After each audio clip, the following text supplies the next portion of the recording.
Welcome to Healthy Buzz, the podcast for women who are craving honest answers in a supportive community. Hosted by Brandy Homerding, a certified nutrition therapy practitioner who believes your body isn't broken, but the narrative around women's health is. Each week, we're diving deep into holistic health topics, challenging the one-size-fits-all approach, and empowering you to trust your own informed intuition. Get ready to feel seen, supported, and seriously informed. This is Healthy Buzz, where collaboration meets unfiltered transparency in women's health. Hi, Healthy Buzz listeners. Today, we are going to talk about a very interesting and maybe slightly controversial topic. We are going to be talking all about parasites. And to join me about this topic is Hilary Beckwith. Hilary is a nutritional therapy practitioner who is also board certified in holistic nutrition. She offers weight-inclusive and anti-diet nutrition counseling to women and female-bodied individuals with pain and PCOS symptoms.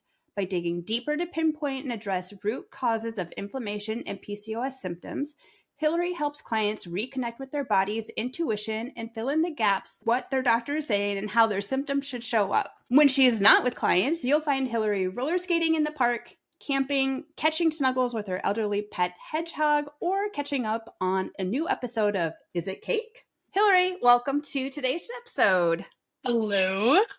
I am really excited to dive into this topic with you. I thought you were the perfect person to talk about parasites because I know that you have had your own little parasite journey. I've had my own little parasite journey, and I'm sure you get a ton of questions about parasites. So before we jump into parasites themselves, can you give our listeners a little bit information about who you are and how you ended up on this nutrition therapy practitioner journey?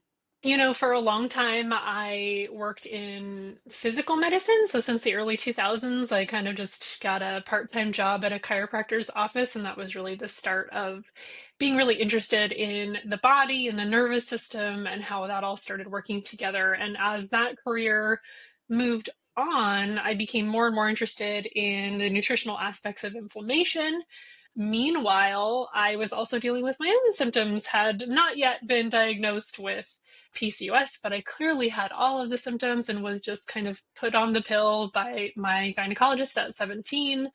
Even though I had, unexplained weight gain, difficulty to lose, I had cystic acne, I had all of the things. And we put me on the pill, and that was that. So I started getting more and more interested in the nutritional aspect of inflammation and started seeing how that connected with my symptoms. And eventually I worked for a clinic that did a lot more intensive, multifaceted treatments for pain. And I was then trained and charged to review nutritional aspects of inflammation with patients. That was part of my job. So at that point, I was just like, this is something I really enjoy. This is something I'm learning a lot about myself. In the meantime, I'm kind of trying all these things on myself, and my symptoms are improving. And so that really was my inspiration. I never thought I would go back to school, but I was like, I'm going to go do this nutrition thing. So it was probably 20 teens that I kind of decided I wanted to go back to school and study nutrition formally. And I continue to go down that road as I want to know more and more about it. So yeah, that's so relatable. Both Hilary and I are PCOSers, and we both came from a world that offered more of a conventional medicine approach that then triggered us both into wanting to learn more and connect more with our body. And I think something that we both relate on is that we like to, I don't know if experiment's the right word, but we like to try things out for ourselves and on ourselves so that we also are walking in the same shoes as our clients. And I know I don't tell my clients to do anything that I would never do myself or haven't already done myself. And that includes parasites, investigating what's going on with parasites. For sure. And quite frankly, I was very skeptical of parasite cleansing before my recent experimentation, we'll just call it experimentation. Testing, whatever you want to call it. So can you explain for the listeners, what is a parasite? A parasite is an organism that essentially uses their host's nutritional components, biological rhythms, immune system. It uses all of those things to survive on its own. Yes. So when we think about parasites, Well, a lot of people think that they have a parasite. There's a lot of information out there. Social media is going wild with like parasite cleansing, and I have clients tell me like I need to deworm, and I'm like, oh boy, like we've Yeah, let's gone back it down up. a little bit of a kind of crazy train here with parasites. So, first of all, when we think about parasites, how is somebody maybe contracting a parasite? A lot of times people think maybe it's just from like traveling, but like in reality, where are we getting exposed to? How are we picking these little freeloaders up? Yeah, I think this is one of the things that are just not widely known about parasites. We think in our modern culture we wouldn't really be exposed to something like a parasite. I think when we think parasite, we tend to think worm, like you said, people talking about deworming. And those are very interesting parasites, I think. But there's also single-celled organism parasites called protozoa. So you wouldn't even know you had it and you wouldn't even see evidence of it necessarily if you were doing a parasite cleanse. So all of that said, you can contract them pretty easily. I mean, most of the parasites that I have researched over the last year have been found to be in any kind of fecal contaminated food. So that could be plants or animals. That could be food that an animal eats. And so it could end up in the animal. So, really, that's the main thing. So, anything that's fecal contaminated, you can also get it in standing bodies of water. So, if you're someone who swims in a lake or like a stream, even very often, or a pond, that's one way you can get it. Raw fish, obviously, although we've kind of changed our ways of processing fish lately. So in some cases you might find that you have more likelihood to get parasites, and in some processes you might find that you won't. We can talk about that a little bit later if you want to. But I would say you can also get them from someone through sexual exposure. Like if someone is infected from a parasite and you have sexual contact with them, you could also contract that parasite as well. Interesting. Another thing too that I think you and I have talked about is also pets. Pets can be a source Yeah. of parasite. What word am I looking Yeah. for? Parasite Contractment. contraction. Yeah, no, that's a big one, and I apologize. I forgot to say that. But yeah, pets, even just like sleeping in the same bed with you, picking up their feces, licking your face, those are all ways that you can contract parasites. So, when we think about parasites, we're often thinking about digestive issues. So, what are some symptoms when we're thinking about with parasites that people might be experiencing that are digestive related, but then also I'm sure there's some that are non digestive related that people can experience? Can you explain those? So, kind of like any other pathogen that we talk about, the symptoms can often overlap with other things or just look like maybe like an isolated incidence.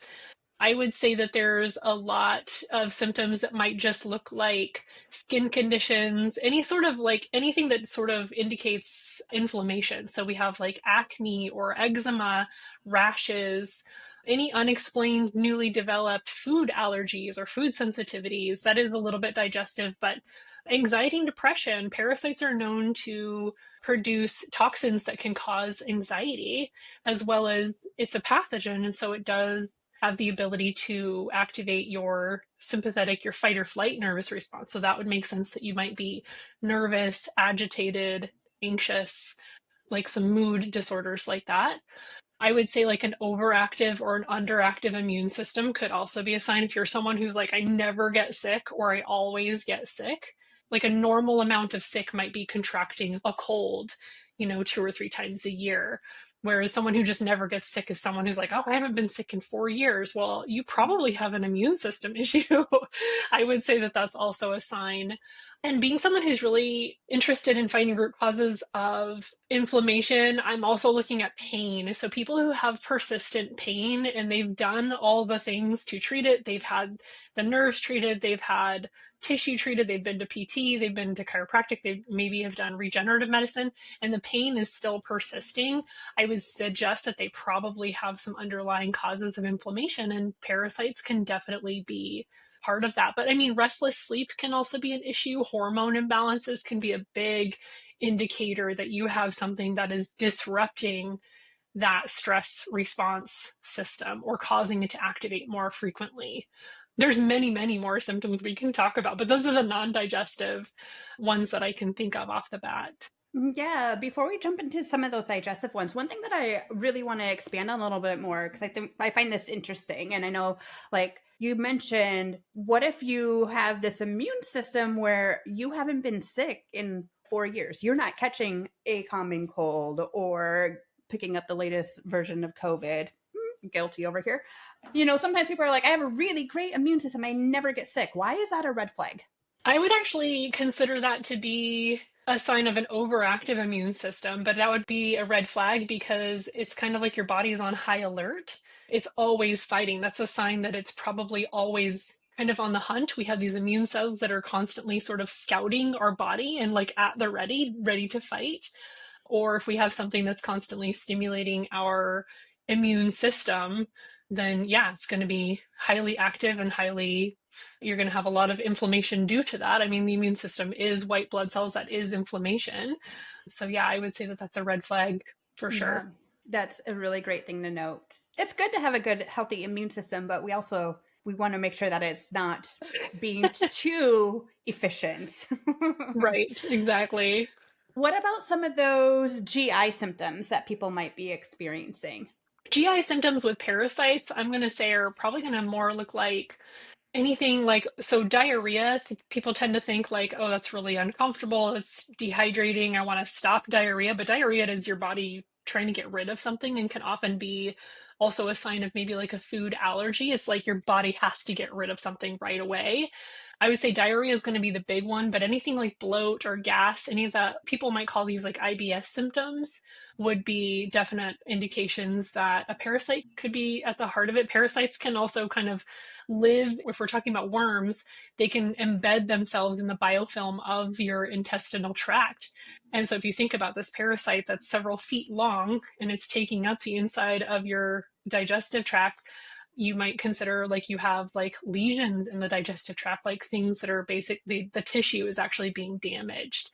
So anything inflammatory there, which I think of as bloating, gas, diarrhea, even constipation, but I would say diarrhea probably more. Someone who experiences more like ulcer symptoms, like abdominal pain, those are definite signs that I would look into parasites. Excessive hunger can also be one because parasites do leach off of your nutritional intake.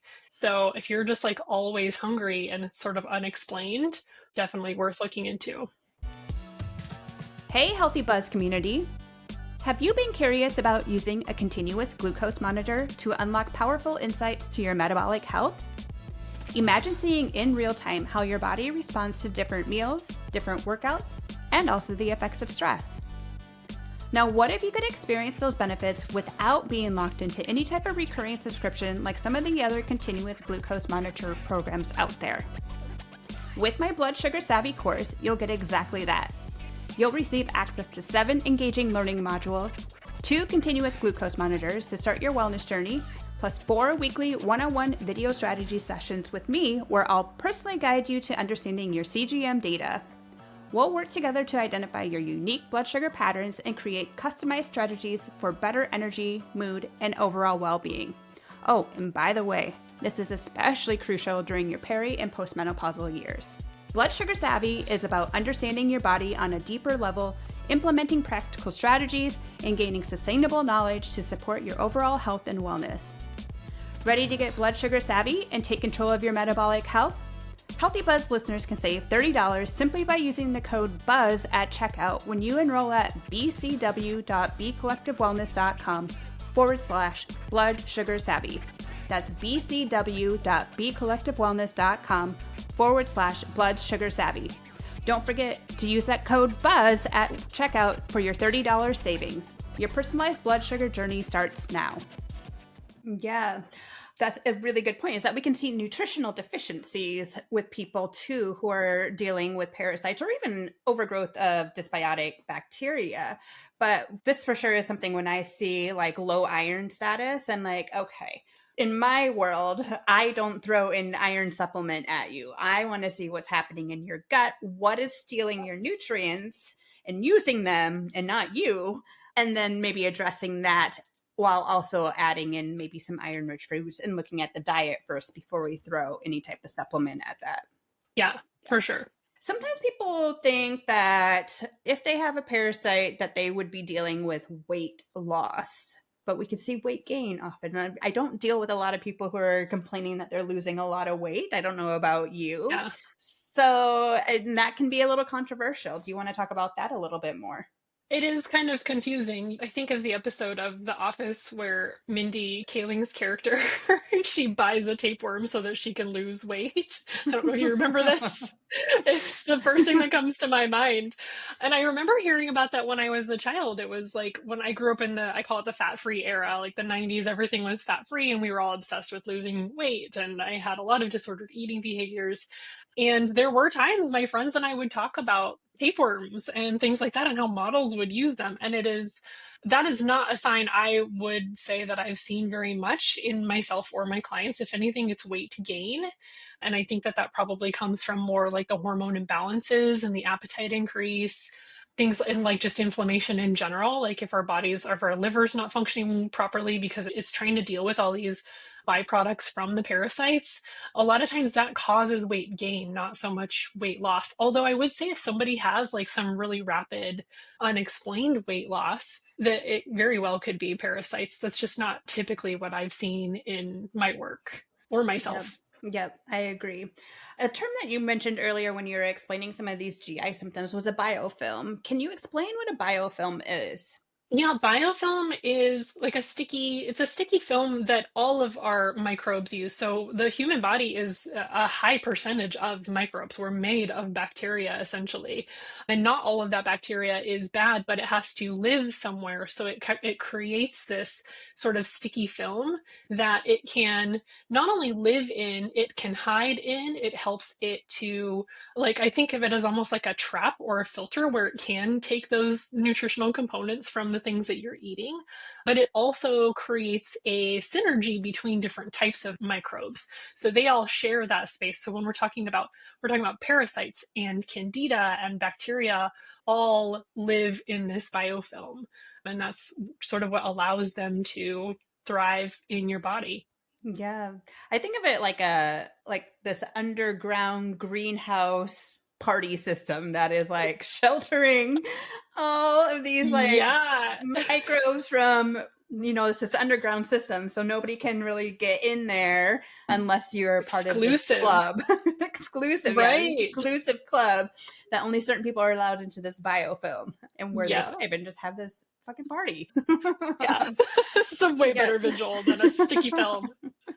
So on this podcast, we do like to talk about things that are a little bit controversial. And there is kind of some controversy around like, should we be getting rid of parasites? Some people say it's not necessary to get rid of parasites. And then we have the people that say that everybody needs to do a parasite cleanse. Can we talk a little bit about the nuances of, like doing a parasite cleanse and who's a candidate? Maybe why would we get rid of it and why would we not get rid of it?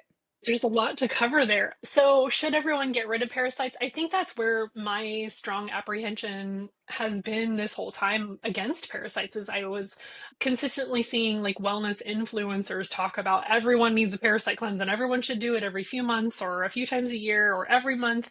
And working as we do, I think you and I relate on this a lot, is everything comes down to why and the individual. It's never the same for any person, and any practitioner who is telling you that it is the same across the board, I think that that's irresponsible and dangerous. So everything needs to be bio-individualized. And by that, I mean looking at the individual's unique health needs before we do anything else.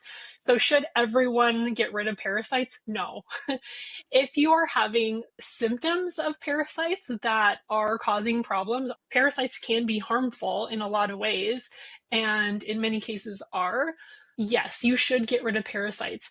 There is research that shows that parasites have been useful in treating conditions like autoimmune disease because they have this ability to sort of manipulate the immune system by saying, nothing to see here. If an autoimmune disease is basically described as your body attacking itself, your immune system is attacking itself, its own tissues, and you can put a parasite in there and say, nope, we don't need to attack the tissues. Everything's fine. I can see how that would work. And so there are people researching this actively, and the results do look pretty interesting. So I would say, in a very specific and strategic manner, I think getting parasites for treatment like that could be helpful. But if you have symptoms, as a practitioner, I would say we need to look at those symptoms and do lab testing and find out if parasite cleansing is right for you, because symptoms are your body's alert system, right? Their alarm system. It's your body communicating that something is wrong, something's not functioning properly.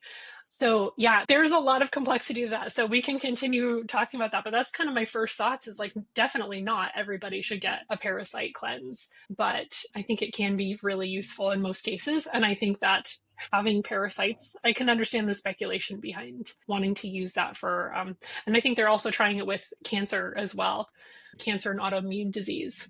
That's fascinating. And that makes sense. Like, as you described that about like turning off that immune response that autoimmunity can have by just like kind of chilling things out for a little bit. Sometimes our body needs break. So this is like a question that I had as you were describing that. So then where are they getting that parasite from? Are they just going out and drinking contaminated water and being like, let me get it. I want to get a parasite. I can't wait to get one. I want a Giardia. Where can I find a Giardia really easily? Go down to the bodega on the corner, you know? Well, I think that's where I'm talking about. Let's be strategic about it. If you want to use that for autoimmune treatment, let's go to a scientist, to a medical professional who is trained to look at this and say, like, this is what's going to help you. So yeah, that's where it becomes dangerous, is when we're just trying to do all this stuff on our own. I would say systemically get rid of them and then add in the specific ones, I guess, that would be helpful to that. So go down to the parasite store. Parasite store. What I'm hearing is that this is not a DIY thing. You should not DIY getting parasites intentionally. No. I don't think any of us are intentionally running around out there being like, I can't wait to get a parasite. I mean, yes, we love swimming in the lake. Right? We love to travel. We love to experience different cultures and foods. And I think the thing that is like really important about this is like, what makes somebody susceptible to getting a parasite? Oh, susceptible to getting a parasite. I mean, I think you can pick them up. Like we talked about how easy they are to contract. So I'm not sure that makes any one person more or less susceptible. I guess it kind of depends on how many of those components you're actively around. Like, you're an active camper and outdoors person. And I think the last time we went camping with you, we went swimming in the lake. And all I was thinking about was parasites that whole time. I'm like, she does this a lot more than I do. So you have two pups, and like, you might be more susceptible to parasites than I am, because I don't really have pets that are like in my bed with me. I don't do a lot of swimming in standing water. But I do love raw fish. I love eating sushi. And I eat lots of fresh and or especially like organic food. So there's always the chance that my food is going to be contaminated with some kind of parasite. They're just so widely spread. I would say, I think most of us have the ability to easily catch a parasite. It's what our body does with it afterwards. It's probably more bio-individualized and has more to do with our immune system and things like that, and like getting rid of the parasite. One thing that I talk to my clients a lot about when we're thinking about the food aspect of things is our stomach acid, and what a big role stomach acid plays in protecting you against pathogens and bacteria. Can you speak a little bit about the role stomach acid plays in our digestive properties and protection? So stomach acid, which quite frankly, I don't think I've ever had a client come to me and I look at their intake and I'm going, you have great stomach acid production. I think for probably 100% of my clients, digestion is something that we really need to focus on, especially upper digestion. And that's where stomach acid comes in. So stomach acid is hydrochloric acid. It may not be the first step to digestion or the first defense against these microbial factors, but it is one of our biggest ones when it comes to ingesting foods. So you can think of it as sort of like disinfecting your food. So if you don't have adequate stomach acid production, if you are someone with a lot of nervous system dysregulation, especially while you eat, If you have a nutritional deficiency that might be preventing stomach acid from being produced, if you take a lot of PPIs, you're taking a lot of Tums, you're taking a lot of Pepcid, any of those products that are known as antacids because you get heartburn, you actually probably don't have enough stomach acid. And so that is, you're right, that is one big factor in disinfecting our food before it even gets into our system. So if you think about hydrochloric acid, it burns everything. It's very harmful outside of the body. So yeah, it's definitely going to kill off these pathogens before they have a chance to infiltrate and reproduce and become an issue. Yes, and I'm so passionate about stomach acid, and I talk to my clients all the time. I'm like, this is so important. You don't understand. This is so important. It's like one of the foundational pieces for proper digestion because there's a whole cascade of events that happen when you have sufficient amount of stomach acid. Now, that does not mean if you're taking a PPI or you're taking antacids that you're going to stop those cold turkey because you listen to this podcast. That is not what this podcast is telling you to do. You need to have a conversation with your medical practitioner, your provider, to discuss the pros and cons of your specific needs when it comes to your medications. But it does make you more susceptible if you don't have that line of defense in place that then you potentially could consume a parasite and potentially might take up residence in your body. And then you have a freeloader. Mm-hmm. Mhm. So, what are some ways that people can identify that they maybe have a parasite? Is it just based off of symptoms, or is there something else we should be looking at? If people are judging this for themselves, symptoms is going to be the biggest thing. And like I said, we're looking at symptoms that might cross over with other conditions, and so that can be tricky. I offer a screening questionnaire that I was sort of inspired by Cellcore, which is a common parasite eradication supplier. And I use a lot of their questionnaires to just screen my clients. So taking some online quizzes, online questionnaires, things like that can really help you to determine, like, is it worth testing for this? Is it worth looking into this a little bit more? I will say also, I scored very low on that questionnaire and still found parasites. So, and I have a client right now who scored relatively high, and we have found no parasites on lab testing, no parasites in her stool. So it can be all over the place, but I think that questionnaires like those can be really helpful tools to help you narrow it down. But I would say those symptoms that we talked about earlier, the digestive symptoms, the rectal itching, that can be a really big one, the restless sleep, headaches, migraines, anxiety, all of that stuff can be indicative of parasite infection. So I would say primarily we're going by symptoms, but the next step is lab testing to just verify. Yeah. And I know you use a stool test that I use with my clients as well called the GI map. And Yes. I will tell you that out of the last 4 GI maps that I've ran on clients, 3 of them have been positive for parasites. Yeah, the testing is important itself, but how you do the test is also important. I think that there's a lot of practitioners maybe offering this same test, which is pretty widely known among practitioners to be very high quality and probably one of the more accurate ones. But if you're not preparing the client to get the most accurate result, if we're not maybe like breaking down a little bit of that biofilm first, if we're not sort of drawing out the parasites, then you might get a negative parasite lab when you actually have parasites. So that's something else that I work with. And I think that you do the same thing with your clients, is helping them to prepare to take the test, to collect their sample after they've done some of these things to draw out the microbes. Yeah, absolutely. And my test was not positive either when I did my most recent stool test, but there were other markers on my test that were making me think, I think I might be actually dealing with a parasite. And given the like onset of my symptoms, how they were kind of sudden, I was dealing with a lot of constipation and a lot of bloating. And I was like, things had been so good for so long. What changed suddenly, right? And so Yeah. after doing my stool test to kind of see, again, these parasites can hide in a biofilm. So they're not always detected, but because they are or not there, we have to determine as your practitioner, like, is this a safe thing to do? Is eradication something that we want to tackle? So what does eradication look like for you when you are helping somebody through a parasite cleanse? Primarily, we're going to be looking at, well, first, we're going to be looking at digestive health. We want to make sure that things are not inflamed in the digestive system, that their body has the ability, so they have good motility, good enzyme production, the good ability to eliminate. That's one of your, what we would call drainage pathways. So, in supporting digestion, we're also going to be supporting drainage pathways, which is our body's mechanisms for detoxifying, for getting rid of the toxins. So, we have sweat, we have urine, we have feces. We have carbon dioxide that our lungs are a part of that process. Lymph can be a part of that detoxification process. So we really want to be supporting digestive health and drainage pathways. We want to make sure the client is eliminating properly and regularly before we even consider an eradication protocol.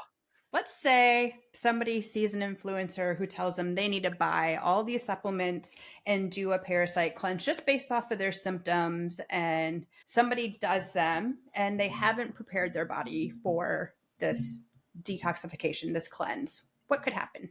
Well, you could reabsorb, the toxins can be reactivated and reabsorbed into your body, causing more inflammation. I would say probably the most common one I can think of is through constipation. I think a lot of us get constipated and we live these lives of constipation. We think that that's normal. Like, oh, I'm always blocked up. I hear people say that at all. I'm like, you are toxic. Like you have stuff that's just sitting in your bowel that's being reabsorbed into your body.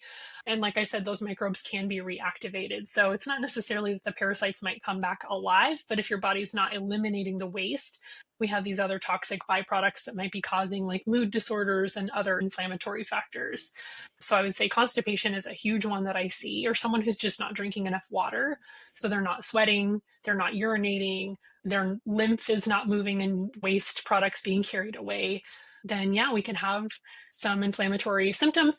You could also potentially, like we call them die-off symptoms or Herxheimer reaction. You might also find somebody who's not eliminating properly is experiencing like headaches or nausea or fatigue because their body's not actually getting rid of the things that they're killing off. So that's definitely like a pretty miserable place to be when you have that die-off reaction. Yeah.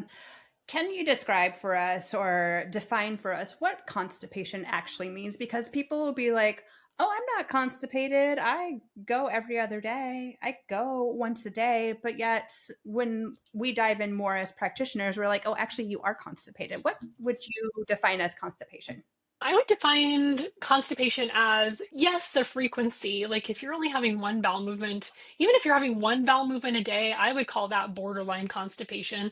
But the other factor to consider is the Bristol number, the texture of the bowel movement. So is it hard and difficult to pass?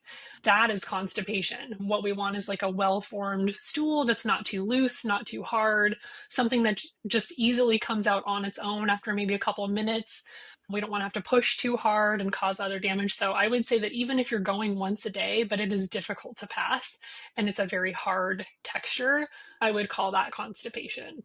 Yeah, absolutely. I mean, we can measure transit time quite easily if, like, you consume some beets and then you wait to see how long until you see It's a like my little. number one recommendation. Beets and beets. Yeah. What will Yeah. people see when they eat those beets? What are we looking for? Oh, that bright red purple. It's alarming at first because you're like, is this blood? And it's just beets are so rich in that dark purple color that it really changes the color of your bowel movement. And so it's a really easy way to sort of measure how long it takes food from the time it goes into your body to the time it comes out of your body. It's a good way to measure that time. What should that time frame be, ideally? I would say probably 12 to 24 hours. For some people, that might look a little bit different. That's a very bio-individual question. I think normal does look different for everybody. I've heard some practitioners say that they would ideally have it be every time you eat, you also produce a bowel movement, which does make sense because ideally, if you're eating regularly, you are constantly activating that motility and pushing things through the factory as it is, and stuff is coming out on the other end. It does make sense. So that would probably be, I mean, there's a period of time overnight when you're not eating, but that would be every 4 or 5 hours you're having a bowel movement. For I think a lot of people who eat regular meals throughout the day. I think that a normal bowel movement or a normal motility could be up to 48 hours, although I would call that on the slower end of things. Yeah, for sure. And if we think about like our pets And our babies, like they eat, they poop.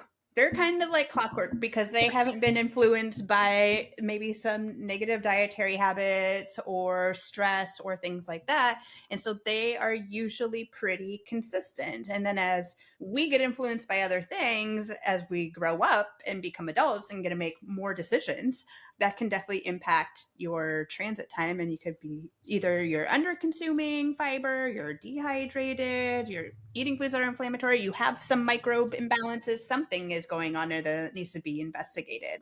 Yeah. Yeah, for sure. Which is why it needs to be bio-individual, right? That's why we need to look at every person as an individual. Yeah, exactly.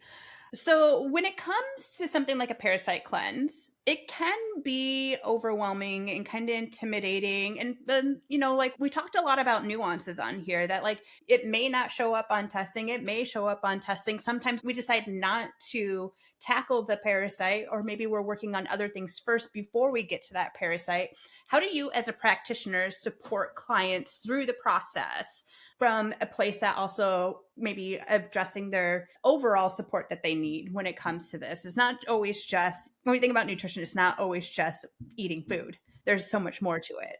Yeah, especially we're working in, holistic nutrition, or some people might call it like functional nutrition. We're doing functional lab testing, which means we're trying to get down to the root causes of things. So the first thing we're looking at is subjective. It's their symptoms, it's their health history. That can be really, really telling for most people. So I think that that helps people to feel just more at ease from the beginning, is like, I'm not going to order these expensive tests for you in the beginning that insurance doesn't cover a lot of times. What we're going to do is first get the subjective intake, and then we're going to decide, okay, is it worth doing this testing? Yes. So we do the testing. Let's say it comes back negative. I've had to fiddle around with this a little bit, like myself and with clients. I have that client who scored very high on the screening questionnaire. She tested negative twice for parasites, and we still just, I'm like, why don't we try it? Let's try it and see if your symptoms change. Let's try it and see. It's a pretty low risk, as long as, like you said, the foundational components are set up. So we want the drainage to be working properly, digestion to be working properly, which she had already been working on all of those things. We had worked together for many months before she did this. And it was just, there was still something missing. And so it's different for everybody, but that's why working with somebody who's constantly monitoring it and not DIYing it. So she has me to help look at her symptoms and reevaluate those symptoms. We reevaluate every 4 weeks. And so we're looking at things every 4 weeks and saying, okay, how have things changed? Do we need to retest on labs? So, the way I work, that's how it is. I am kind of holding their hand and walking them through it. And I think that that is helpful for people. We're not going blindly into it, although in some cases we are going, well, let's try this thing. Let's think outside the box. You did test negative, but we also know that parasites are often very good at evading testing. So let's try it. I don't know if that answers your question, but it's a constant push and pull to try to get it figured out. Yeah, and it sounds like in those cases, and this is something I do too, is like we're working on addressing the things that we are symptom wise noticing, but then also what data do we actually have from the tests too? And then are we making improvements and progress towards symptom relief? If we're not, then we're starting to tweak things a little bit. You work very one-on-one with clients, you're adjusting protocols. I work very one-on-one with clients, we're adjusting protocols, making tweaks to learn what your body is telling us it needs, because everybody is so different. There's no blanket protocol that's going to work for every single person. Right. Yeah. We have our go-tos of like, this is what I kind of start with, but we are building every protocol based on your specific needs and what your symptoms and your body is telling us it needs. Yeah. And that comes down to dosing, especially. I can think of one client in particular that was just very, very sensitive to any supplement we put her on. So we start slower. So with this, like if we do a parasite protocol, that does typically involve a lot of supplementation. Some people can handle the lower end of the dosing, and some people are just like, throw as much out of it as you can, and they're not going to have any issues with it. So it is very bio-individual and does require monitoring from a professional, I think. Absolutely. And for me too, I'm sure you're the same way, but like when a client tells me I was experiencing some diarrhea, we are asking a lot more questions than just like, okay, make this change. We are peeling back. Okay, I need to know like frequency. How long has this been going on for? How many of those have you had? All these Do you things. Did remember you what eat you were something different? eating? Do Yep. you, yeah, yeah, exactly. Exactly. It's not just like, okay, change this. Right. We want to figure out why. Yeah. Absolutely. So, what about, because we mentioned this earlier, like some different influencers will be like, you should do a parasite cleanse monthly, quarterly, yearly. What are your thoughts on that? I'm going to say it again and I'm going to sound like a broken record. It is the individual for everything. It has to be individualized. I truly do think that to say that is very irresponsible of a practitioner. So I think that it needs to be looked at from an individualized perspective and looking at their health history, their symptoms, doing lab testing. I think all of that is very necessary. I do think a lot more people have parasites than we might think. To your point earlier, you said 3 out of the 4 GI maps that you've done recently had evidence of parasites and finding them in myself. So I actually, like you said, we kind of do this experimentation. I did the protocol before I did the lab testing. I did it out of curiosity and I found 3 worm parasites. So who knows how many like single-celled organism also came out, but I found 3 worm parasites during that time. And I was like, well, I want to take a break from this and actually do some lab testing. And then my lab testing did come back negative. So I will say, like, it's all over the board. I didn't have very strong symptoms of parasites either. It was more for me, it was just kind of like something's missing from this other issue that I'm working on. Something else is underlying that I have not looked at yet. And parasites was the thing.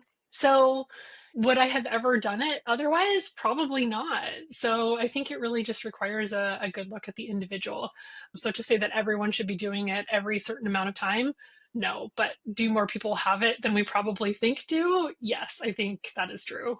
Yeah, I agree with that 100%. And I would say too, like, if you're just throwing a parasite cleanse at your body every quarter because some influencer told you and you're not working on your foundations, What is the point?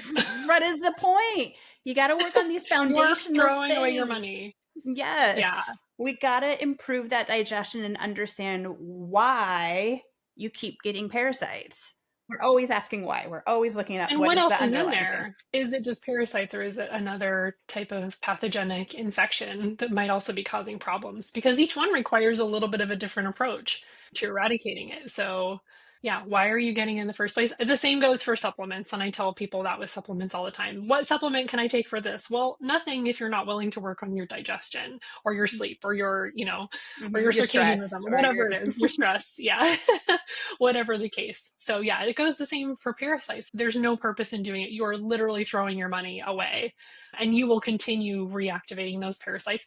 And that goes without saying too that parasites have a life and every life cycle is different, but they have a life cycle where you have the parasites, but then you also have them reproducing and they lay their eggs in these little sacs in your tissues. And so if we're not killing it for that whole life cycle, you might just keep killing the same parasites over and over again because you're really just killing the eggs that have then matured. That makes a It's a ton whole of different sense. side to that. Well, Hilary, this was a really fun and fascinating conversation talking about parasites. Is there anything else that you want people to know when it comes to parasites? Not necessarily. I would say probably one of the most fascinating things that I have learned about parasites is how long they can live in our body. So when I found parasites personally, what I was finding was worm parasites, which means that they could have been there for 2 decades or more. Could have been something that I ate, 20 years ago for all I know, or it could have been something I ate last year. I would say that they're just a very complex and surprising organism that's pretty fascinating. So just the understanding that how long they can live and how they tend to evade things, I think is something really important for people to consider when they kind of poo-poo the idea of parasites. Yeah, I love that. Well, you guys, Hilary has put together a free parasites quiz for you to take. So we'll have that in the show notes so that you can take the quiz and see, hey, are we maybe susceptible?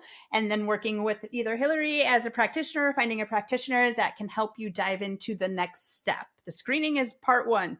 You don't want to skip part 2 and go straight to a cleanse. You want to work on those foundational pieces before the next step. Hilary, where can people find you? How can they connect with you? It's through my website, hillarybeckwith.com. That's the main place I hang out. And people can also email me through my website, throw me a text. It's all there on hillarybeckwith.com. Amazing. Well, you guys go check out her website, check out her freebie, and we'll connect with you soon. Thanks for tuning in to another episode of Healthy Buzz. I hope this conversation has left you feeling seen, supported, and ready to take the next step in your health journey. Love what you heard? Make sure you subscribe to Healthy Buzz so you never miss an honest conversation. And if you found this valuable, please take a moment to leave a review. I truly appreciate it. For exclusive weekly tips and holistic strategies, be sure to subscribe to my weekly newsletter. The link is in the show notes. Remember, this isn't just nutrition, it's permission to trust your body. I'll catch you on the next episode of Healthy Buzz.